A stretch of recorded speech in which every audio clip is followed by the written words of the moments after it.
जय दोस्तों, super Hindustan news channel में आपका स्वागत है। अभी हम मौजूद हैं मऊ कचहरी में और आप पीछे देख सकते हैं कुछ लोग धरने पर बैठे हैं और ये बैनर लगा हुआ है, मोहब्बत की दुकान के नाम से बैनर लगा हुआ है। इसमें भारत जोड़ो न्याय यात्रा चल रही है और भारत जोड़ो यात्रा आप लोगों ने देखा, लेकिन अब राहुल गांधी जी की भारत जोड़ो न्याय यात्रा चलेगी। तो जो लोग यहाँ पे धरने पर बैठे हैं, थोड़ा उनसे भी बात करने की कोशिश करेंगे। सबसे पहले अपना परिचय बता दीजिए। मेरा नाम विनय कुमार गौतम है। मैं जिला कांग्रेस कमेटी जनपद मऊ का जिला अध्यक्ष हूं, अनुसूचित विभाग का। आज किस विषय पर आप लोगों का धरना प्रदर्शन हो रहा है? देखिए, आज ही नहीं, आप जानते हैं कि हमारे जननायक आदरणीय राहुल गांधी जी अखिल भारतीय कांग्रेस कमेटी के राष्ट्रीय अध्यक्ष माननीय मल्लिकार्जुन खड़गे साहब के निर्देश पर हमारे जनपद में और हमारे पूरे इस देश में जो मणिपुर से निकलकर न्याय यात्रा जो महाराष्ट्र तक जाएगी, वह न्याय यात्रा कल बिहार में प्रवेश कर चुकी है।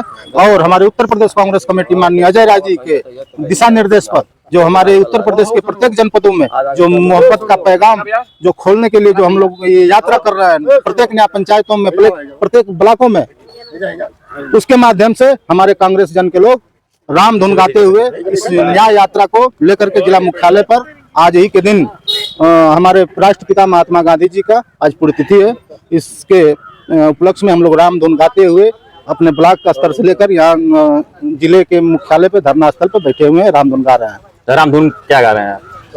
राम धुन क्या होता है? रघुपति राघव राजा राम, पतित पावन सीताराम, ईश्वर अल्लाह तेरे नाम, सबको सलमत दे भगवान। इसके पहले तो राहुल गांधी जी की भारत जोड़ो यात्रा चल रही थी, तो भारत जोड़ो यात्रा सफल हो गई कि सफल रही? आप नहीं जानते हैं क्या? भारत जोड़ो यात्रा में कितने जन सैलाब उमड़ा। इतने ठंडे के समय में हमारे जननायक राहुल गांधी जी एक टी शर्ट और एक पैंट पर अब निकलते रहे। उस और जुनून के साथ इस देश की जनता ने उनका साहस जो दिखाया, उनके साथ जो कदम से कदम मिलकर चला, उसी के वजह से भारतीय जनता पार्टी के नेताओं को आग लगी और तितिर मितिर हो गई। उसी के तहत एक दूसरी भारत जोड़ो न्याय यात्रा जो निकाले हमारे राहुल गांधी, जो मणिपुर से लेकर और महाराष्ट्र तक जाकर के खत्म होगा। ये कब तक चलेगी न्याय यात्रा आप लोगों की? यात्रा हमारी हमेशा जारी रहेगी और हमारे राष्ट्रीय नेतृत्व जब तक हमको आदेश देता रहेगा, जब तक दिशा निर्देश देते रहेंगे हमारे शीर्ष नेतृत्व, तब तक हम यात्रा करते रहेंगे। उधर राहुल गांधी जी भारत जोड़ो यात्रा किए, फिर इधर भारत जोड़ो न्याय यात्रा चला रहे हैं और उधर मोदी जी ने राम जी की प्राण प्रतिष्ठा करके पूरे देश को एक कर दिया। इस पर क्या कहेंगे? कहाँ देश को एक किया? पूरा देश राम में हो गया। आप ही को लगता है क्या कि पूरा देश को एक कर दिया? इस देश की संस्कृति आदरणीय हमारे प्रधानमंत्री जी को अभी मालूम ही नहीं है। मंदिर और प्राण प्रतिष्ठा मूर्ति की तभी होती है जब मंदिर बन के तैयार हो जाता है। शंकराचार्य आए क्या? इस सनातन धर्म के जो मुखिया हैं, वो सनातन धर्म के जो शंकराचार्य हैं, वो ना हमारे धर्म गुरु हैं। तो मंदिर को राजनीति से मोदी जी को नहीं जोड़ना चाहिए। ये देश है, देश किसी बाप की बपौती नहीं है। ये देश सबका है, हिंदू मुस्लिम सिख ईसाई सबका ये देश है। विपक्ष के लोग कह रहे थे कि राम मंदिर हम भी बना दिए होते, लेकिन अब तक वही राम मंदिर का रौ भी नहीं आप लोग किए। राम मंदिर का रौ भी नहीं किए। राम मंदिर का ताला किसने खुलवाया था मालूम है कि नहीं? मोदी जी को और मोदी जी के नेताओं को। मुख में राम बगल में छोड़ी वाला कहानी बोल दीजिए कि बीजेपी वाले मत करें। राम सबका है, सबके हृदय में है। भारत जोड़ो न्याय यात्रा मतलब किस विषय पर आप लोग शुरू किए? आप इस देश की महिलाओं से आप नहीं पूछते हैं, मीडिया के लोग इस देश के नौजवानों से नहीं पूछ रहे हैं।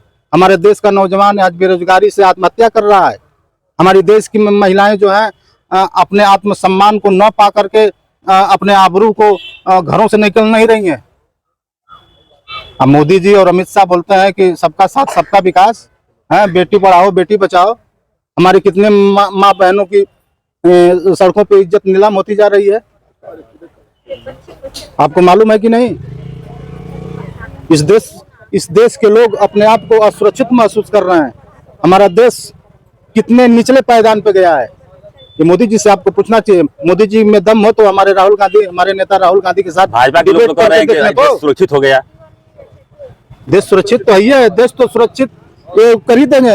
हमारा संविधान खतरे में है, हम संविधान को मिटने नहीं देंगे। किस तरह से खतरे में है? क्यों नहीं खतरे में है? कैसे बताइए? हमारे नौजवान को कितना रोजगार मिला? जनसंख्या कितनी है? हाँ, जनसंख्या भी तो उसी हिसाब से बढ़ रही है ना। जनसंख्या बढ़ेगी तो रोजगार नहीं बढ़ेगा। रोजगार कहाँ से बढ़ेगा बताइए? कहाँ है? खाली मंदिर बनाने से रोजगार बढ़ेगा? कितने यूनिवर्सिटी बनवाए मोदी जी, कितने यूनिवर्सिटी बनवाए, कितने फैक्ट्री बनवाए, कितने राम मंदिर बनने से तो अर्थव्यवस्था भी तो मजबूत हुई देश की। अर्थव्यवस्था, उसी में बच्चे पढ़ेंगे क्या? हमारे नौजवान उसी में पढ़ेंगे? लगवाइए ना, जो नौजवान है, जो हमारे देश के नौजवान है, उसी में नौकरी लगवाइए, तनख्वाह दीजिए। मैं जान जाऊंगी नहीं, राम मंदिर बनने से नौकरी मिलती है। पुजारियों को वहाँ पे नौकरी मिली है ना, वहाँ पे बैठेंगे वो लोग। सैकड़ों पुजारी, ये हमारी देश की महिला है, ये मात्र शक्ति है। इनसे पूछिए कि बेचारी इन लोगों को क्या चाहिए। हमारा देश आज ठगा महसूस कर रहा है और भारतीय जनता पार्टी की जो नीतियां हैं इस देश को निचले पायदान पर ले जाने की है और इस देश को हम मिटने नहीं देंगे। हम कांग्रेस के लोग ये तमाम तरह की जो भी यात्राएं राहुल गांधी चला रहे हैं, ये सब 2024 के चुनाव को लेकर ही चला रहे हैं आप लोग, यही ना? ऐसा नहीं है। हमारी यात्रा, हमारा अनवरत हमेशा इस देश के खातिर और हमारे इस देश की महिलाएं, गरीब गुरबा, किसान, मजदूर के खातिर हमारा कांग्रेस जन का जो शीर्ष नेतृत्व है हमेशा विकास के पथ पे रहा है और विकास के बारे में सोचा है। ये जो गठबंधन है आपका, इंडिया गठबंधन, बोलिए, चलेगा या टूट जाएगा? कैसे आपको मालूम टूट जाएगा? इंडिया गठबंधन के अध्यक्ष कौन है? इंडिया गठबंधन के अध्यक्ष कौन है? इंडिया गठबंधन के अध्यक्ष हमारे मल्लिकार्जुन खड़गे साहब हैं। लेकिन बिहार में तो अध्यक्षता नीतीश कुमार जी किए थे। अध्यक्षता नहीं किए थे, अब यही तो है। यही तो मीटिंग में हमारे ब्लॉक अध्यक्ष, यहाँ के सर्वा ब्लॉक अध्यक्ष तो यही गार्जियन है ना। तो पूरा देश का मामला है, पूरे देश का मामला आप और मैं नहीं हो सकता। और जो बिहार में इंडिया गठबंधन का अध्यक्षता करवाए और आज ही वो मुख्यमंत्री बनने के लिए, मुख्यमंत्री पद पर रहते हुए मुख्यमंत्री बनने के लिए 9वीं बार पलटी मारे हैं। हम तो कह रहे हैं कि 9वीं बार नहीं, 10वीं बार पलटी मारना है।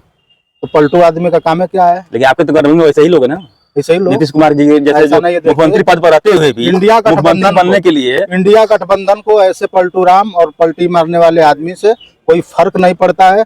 और हमारे देश में तमाम छोटे दलों के, घटक दलों के हमारे नेता हैं, उनकी पार्टी है और आज भी इंडिया गठबंधन हमारे मजबूत है और हम पूर्ण रूप से 2024 में जो बड़ी पार्टियां हैं इंडिया गठबंधन में, वो तो आपके साथ रहेंगी नहीं। सपा हो गई, बसपा की, क्योंकि उनको भरपूर टिकट जो टिकट चाहिए वो अपने हिसाब से टिकट नहीं मिल रहा है। बसपा को अपने हिसाब से टिकट नहीं मिला, तो किस तरह से इंडिया गठबंधन आप लोगों को चलेगा? हमारा इंडिया गठबंधन, आप समाजवादी पार्टी के राष्ट्रीय अध्यक्ष अखिलेश यादव जी का आप बयान सुने हैं कि नहीं? क्या उत्तर प्रदेश में चाहे किसी भी प्रदेश में जो इंडिया गठबंधन के जो नेता हैं, जो उनका शीर्ष नेतृत्व है, जितना तय होगा उतने सीट पे हमारा इंडिया गठबंधन के नेता, उतने लीडर, उतना अपने सीटों पे लड़ेंगे। मध्य प्रदेश में भी तो बंटवारा हुआ ही नहीं, गठबंधन हुआ ही नहीं।